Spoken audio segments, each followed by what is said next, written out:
Today, we're digging into the hidden truths behind depression and anxiety. Now, you might think of them as two totally separate things, but what if they're actually two sides of the same coin? Let's get into it. Just look at this number for a second. 332 million people. According to the World Health Organization, that's how many people around the globe are living with depression. It's a staggering figure, and it really sets the stage for what we need to talk about. So, to really get our heads around this, we have to be super clear about what depression actually is. It's a word that gets thrown around a lot, but its real meaning is specific and it's serious. And that's the key phrase right there, long periods of time. We are not talking about just having a bad day or even a tough week. To be diagnosed clinically, these feelings have to hang around for at least 2 weeks, affecting pretty much every single day. And we're talking about more than just feeling down. It's this deep, hollowed-out emptiness. It's losing interest in the things you used to love. It's your sleep being all over the place. And a kind of bone-deep fatigue that can make just getting out of bed feel like climbing a mountain. And this chart is really telling. While depression can hit anyone, you can see there's a real gender difference. The WHO finds it's about 1.5 times more common in women than in men. And that's a really crucial piece of the puzzle when we think about how to treat it. But here's where things get a lot more complicated. See, depression rarely shows up to the party alone, and its most common companion, anxiety. That feeling when worry just completely takes over. And again, this isn't about the normal stress you feel before a big presentation. An anxiety disorder creates this constant, looping track of worry and fear that's just way out of proportion to what's actually happening. It's like your internal alarm system is stuck in the on position, and it is exhausting.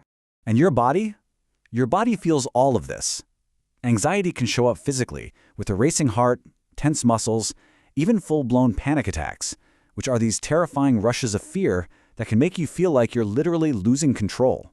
So you've got these two conditions, right? Depression over here, anxiety over there. Each one is tough enough on its own. But the real story, the hidden truth we're exploring, is how often they're actually a package deal. So you might be asking, just how connected are we talking about here? Well, the research shows a link that is so profound, so overlooked, that it changes how we have to think about mental health. 75%. Let that number sink in. One study found that 3 out of every 4 people being treated for depression also have an anxiety disorder. That's not an accident, that's the norm.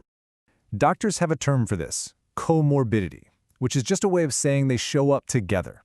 A lot. This high rate tells us there's a deep, fundamental relationship between what causes depression and what causes anxiety. This chart right here just lays it all out. It's from a study of over 100 patients. And sure, some had just one or the other, but look at that biggest slice. Nearly half were dealing with a mix of both. This is what mental health care actually looks like on the ground. And here's a really critical insight from that same study. The connection might actually be a one-way street. They suggest that living with chronic anxiety for a long time can wear you down, basically paving the way for depression to set in. So this is where we start to untangle why they're so linked. A huge part of the puzzle is the significant overlap in how these conditions actually feel, day in and day out. So why? Why are they so tangled up with each other? Well, a massive part of the answer is that they share some of the exact same symptoms. Let's break it down. Okay, take a look at this. On either side, you have the symptoms that are pretty distinct, right? Sadness for depression, worry for anxiety.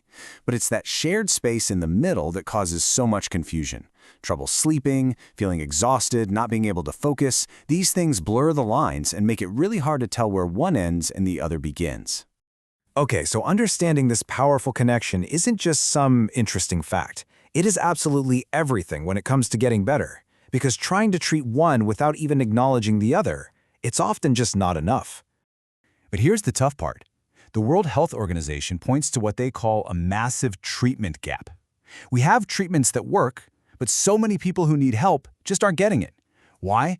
Well, it's a mix of underfunded systems, not enough trained professionals, and that social stigma that still makes it hard for people to ask for help.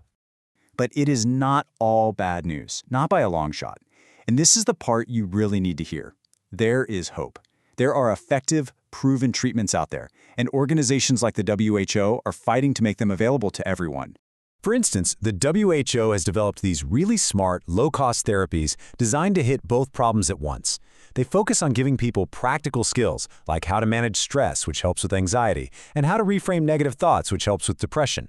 And this right here is the real game changer. These aren't treatments that require a specialist with a PhD. They can be taught and delivered by trained community health workers. And that is how you make mental health care accessible to way more people, way more quickly. So it all leads to this question, doesn't it? We know what the problem is. We know the conditions are linked. We even have tools that work. The gap between illness and treatment isn't a medical mystery anymore. It's a social and political one. The real challenge is deciding as a society to make mental health a priority for everyone, everywhere. The real question is, what role will you play in closing that gap?